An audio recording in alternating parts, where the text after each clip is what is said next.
Pilipinas, magandang araw po sa inyo, Luzon, Visayas at Mindanao sa mga nakikinig po sa atin. Nasaan man po kayong panig ng daigdig, magandang araw po sa inyo. Natatandaan ninyo yung isang memorandum ng kampo ni Sara Duterte na hinihingi nila sa Senado na bigyan sila ng exclusive na caterer o ng service provider at sasagutin daw po ng Senado lahat ng expenses sa pagkain. Okay, ganito yan. Lagi tayong umaattend, di man lagi no, pero madalas tayong umaattend ng impeachment trial dyan po sa Senado. Meron talagang pagkain. Nakakain na ako ka-coffee. Dalawa kasi yan eh. May mga holding area yan. Meron sa prosecution, may holding area sila dyan. Nandiyan dyan yung mga congressman, yung mga prosecutors at yung mga staff nandiyan dyan. May holding area yan.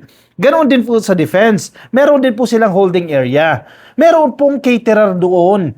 May nagsiserve po ng pagkain. Pero hindi po unlimited, hindi buffet. Kasi tama rin naman yung pinupunto dyan ng Senado, no? Limitado lang po yung ating budget. Hindi po yan birthday party na magsiserve ka ng buffet, kung anong gusto mo kainin, lahat i-serve sa inyo yan, or makakapili ka ng kung anong i-serve. Hindi. Actually, nung nakakain ako dyan, kasama ng iba kong mga kasama, no? Plated na. Pero may variants naman. May parang may sabaw. Tama, may sabaw, may ulam, may kanin, may parang gulay, may drinks, and parang only coffee yan. Nakapinggan na. Hindi ikaw yung magtatakal. Nakapinggan na. Isa-serve yan sa lamesa. May pagkain po yan. Siguro ayaw ng kampo ni Sara Duterte ng ganyan na style na pagkain. So, nagpasa sila ng memorandum. Nag-circulate po yan online, no? Na dapat daw po eksklusibo yung kanilang pagkain. Isa-serve lang sa defense. Exclusive po yan. Sila dapat yung pipili ng service provider. Halimbawa, si Carinderia A, sila yung nagpo-provide ng pagkain. Binibiding din po yan eh. Pero sila daw po yung mag-accredit kung sino lang ang pwede mag-serve ng pagkain. Kapal na mukha, di ba? At ito, nakakapanggigil ito. Dapat sagutin ng Senado yung expenses doon sa kagustuhan nila. Bakit mali yun? Nabasa ko yung isang analogy yan. Parang ano yan eh, nakikain ka sa bahay ng kapitbahay mo, tapos sinainan ka ng pagkain, libre ng kapitbahay mo, hindi mo nagustuhan, nagpa-order ka pa. Nagpa-deliver ka pa ng pagkain na gusto mo, tapos ang pagbabayarin mo yung kapitbahay mo. 'Di ba? Napakasama. Kakaibang ugali yan. Saan ka nakakita ng ganyang ugali? Napaka-brat naman. Ito na ngayon ang siste. May lumabas na balita naman ngayon sa politico.com. Naku po, para kay Zulika lang daw pala ito. Itong request na ito ni Sara Duterte para kay Zulika. Na-share ko na lang ito eh. Tingnan ninyo. Basahin ko na lang headline ng Politico. Vice President Sara Duterte's controversial request for a dedicated, wow, talaga naman, dedicated, talagang exclusive sa kanila, no?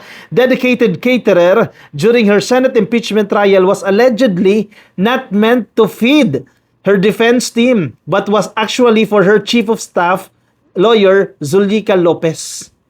Ang sama pala niyan. Selfish pala ito. Hindi para sa mga abogado na nakikipaglaban, hindi para sa mga staff nila na pinagtatanggol si Sara Duterte, kundi allegedly, base sa balita na ito ng Politico.com, para palamunin lang daw o para pakainin lang daw itong si Zulika, yung kanyang chief of staff. Sabi po sa balita, aba, ang tindi pala ni Sara Duterte, talagang gagawin lahat parang will move moon and earth. Gagawin talaga ang lahat para i-please itong si Zulika Lopez. Ano bang meron sa inyo?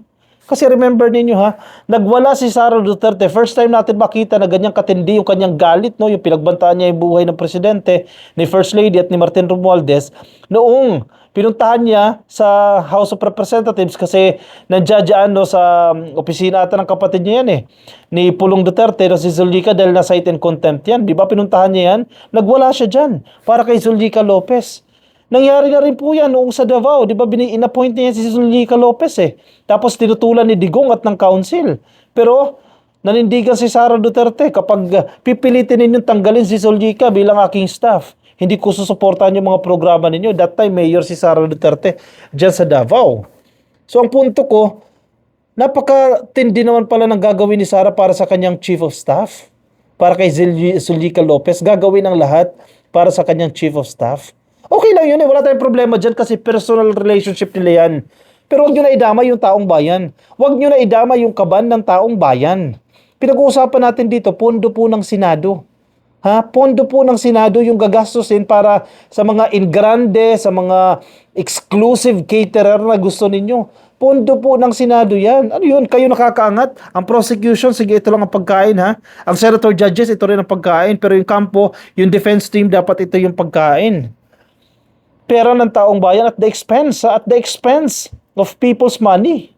Wala ba kayong pambili? Ano kayo, pulubi ba kayo? Di ba? Kung gusto nyo kumain ng masarap, edi before the hearing, kumain muna kayo, mag-buffet muna kayo, magsanggipsal muna kayo, or pagkatapos ng hearing, kumain kayo sa mamahaling restaurant dyan sa Jokno Boulevard, dyan sa Pasay, napakaraming masasarap na restaurants dyan eh. Dyan sa Mall of Asia, malapit sa Mall of Asia, napakarami, sa may Parkal, malapit sa Parkal. Diba? Mamili kayo ng restaurant dyan na gusto rin yung kainin. Pero bayaran nyo, huwag nyo na ipasalo sa taong bayan. Diba, napaghahalataan talaga kayo, oh. Plus ito pa. Nakita ko lang ito, si Pia Cayetano. Sige, another topic ito na related din sa impeachment ni Sara Duterte. Itong si Pia Cayetano, Senator Judge, na pinapakita niya yung pagiging bias niya. Teka, hanapin ko lang ha. Damuho din itong si Pia eh. May nakita akong video kanina na nagsisirculate online eh. Parang binabanatan niya si Shell Jokno. Okay. Tapos, taken out of context pa yung statement na yan. Wait lang ha. Ito. Tayo dito. So ano makukuha natin? Figure out all the subpoenas. Nagpapakasakali lang, baka may makuha tayo dito. So ano makukuha natin? Figure out all the subpoenas we're requesting. The evidentiary facts, Your Honor, that we're not yet, hindi pa nakita ng House. So nagpapakasakali din? Hindi po. We still don't know what you'll see.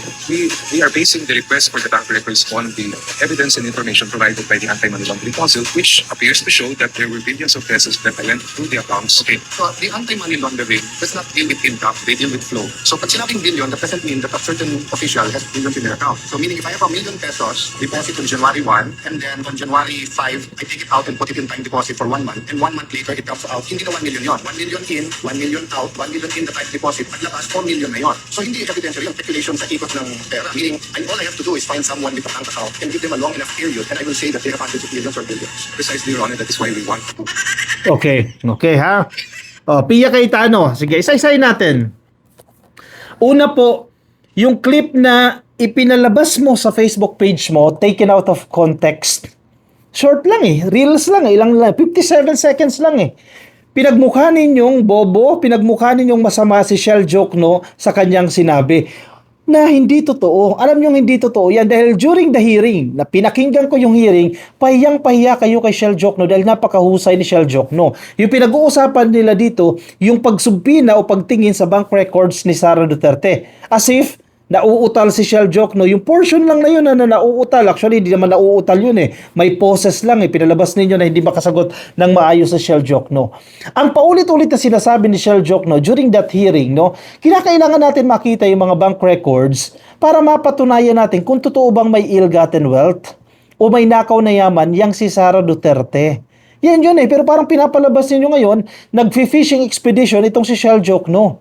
Okay, that's the first point ha. Niloko nyo na nga si Shell Jokno diyan eh. Pinalabas nyo na masama si Shell Jokno dyan eh. Ito ang nakakagimbal. Kayo po ay senator judges. Kasama ng kapatid mo si Alan Peter Cayetano. Senator judges kayo. Supposedly impartial kayo. Patas dapat kayo. Pero bakit sa post na to, sa video na yan, halatang-halatang kumakampi kayo sa defense. Sa grupo ni Sara Duterte. At inaaway ninyo yung prosecution. Yung grupo nila, Shell Jokno. Nasaan ang pagiging partial dyan? Asan ang pagiging patas dyan? Wala. Senator Judge kayo, sino ngayon ang halata? Sino ngayon ang hindi nag-fulfill ng kanyang mandato?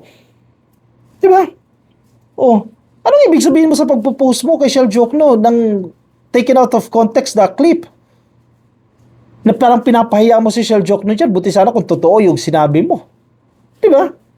Oh, makasara kayo. Tapos Senator Judge kayo, bias kayo.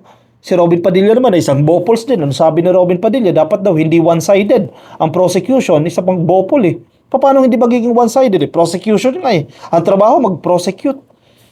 Ang kabilang banda niya, defense, pagtanggol si Sara Duterte. Kayo dapat ang hindi bias Robin Padilla, Pia Cayetano, Alan Peter Cayetano, Camille Villar, Amy Marcos. Kayo mga senador dapat ang hindi bias. Pero pinapakita ninyo na mga Duterte kayo dahil takot kayo mawalan ng boto ng mga Duterte sa nalalapit na halalan para din sa sarili ninyong interes, hindi para sa taong bayan.